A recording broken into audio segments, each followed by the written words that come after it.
Okay, so I'm doing it. I've got, wow, my hair's a mess. I have got our fresh potatoes that I got from my neighbor down the road I usually buy fresh eggs from him because everybody knows I love farm fresh eggs. But he has all kinds of other gardening stuff, and he had dug up some fresh little new potatoes and red potatoes today, and so he's like, oh sure, help yourself. So I gladly did. So I got these. I had boiled them. I boiled them in water in a pot on the stove. So we're good to go. They're cooked, okay? So now I'm going to turn them into magic and use one of my family's most favorite recipes, and I just call them smooshed taters.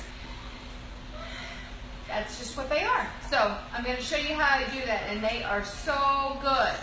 So these I boiled them and then I drained them, and they cooled off a little bit. So, and I like the little ones. I don't like the great big ones, but the little ones are just easier to smush, right? So I'm going to put those on my cookie sheet. I've set the oven already to, I put it at 425, just regular. Like I said, the potatoes are cooked, so we're just going to crisp them up at this point. I'm going to put them on my cookie sheet. Any kind of baking pan will do, whatever. And so what I'm going to do is I like to use the end of a glass. This is a jar, but you can use the end of a glass or a wine glass, or, I mean, you can even use a spatula if that's all you have. It doesn't really matter. But spray it with Pam. That'll keep it from sticking. So I'm going to spray it with Pam, and then hope you can see this. So what I'm going to do is I'm going to take these potatoes, and then I'm just going to press straight down and smush them so they just all out, okay, right? And I'm going to do that with all of them.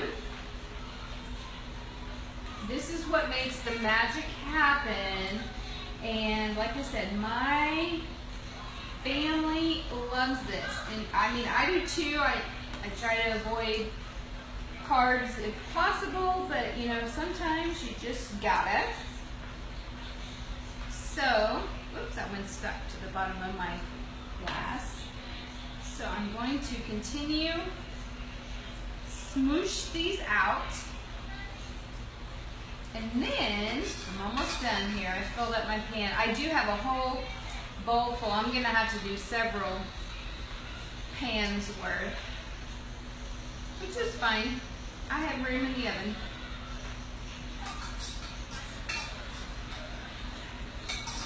Let me grab a few more and fill this up. And these are both new potatoes and red potatoes, what he was growing in the garden.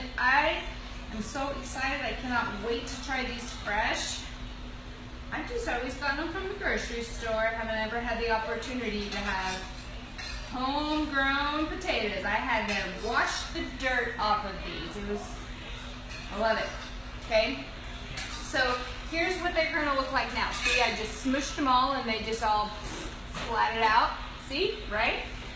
So I'm going to spray them with olive oil. Just a light spray. And then of course, my salt. I use kosher salt, which is the big chunky salt, and sprinkle that on top. And a little bit of pepper, just, you know, because a little bit of pepper, that makes it taste nice. You can season these with whatever. You know, a long time ago, one time, one of my children, I'm not going to say who, but we were shopping at Homeland, and they grabbed something off of the shelf and they threw it in the cart, and it was this jalapeno salt, or seasoning salt. It was so good, so good. Of course, now they discontinued, they don't have any more. So you could season this with whatever you want. You could do it with, I'm imagining like even ranch, powdered ranch dressing mix. You could put that over there. You could put just Lowry salt. You could put any kind of Mrs. Dash seasoning. You could put dill, and you can put whatever you want, even cayenne pepper. You could spice it up, whatever you want to do. It would be delicious. I just use salt and pepper. That's what we like. Whatever, if you try something else, please let me know and tell me how delicious it is, and then I'll try it too. So I'm just going to put this in the oven. It's at 425, and I'm going to just crisp it up, because like I said, these are already done, so I just want to crisp them and make them kind of like French fry type consistency, where they're crispy on the outside and then of course soft in the middle. So we'll let you know how this is. We've got chicken on the grill, chicken thighs on the grill, and corn on the cob, and I'm going to make some green beans as well. So hope you guys enjoyed this, got some value out of it, and like I said, this is one of my favorite family recipes. I make it for company, I make it for us. It is awesome. So hope you enjoy it. Thanks guys, have a good night. Where's my end? Oh, we're still going. Okay, hi. We're done.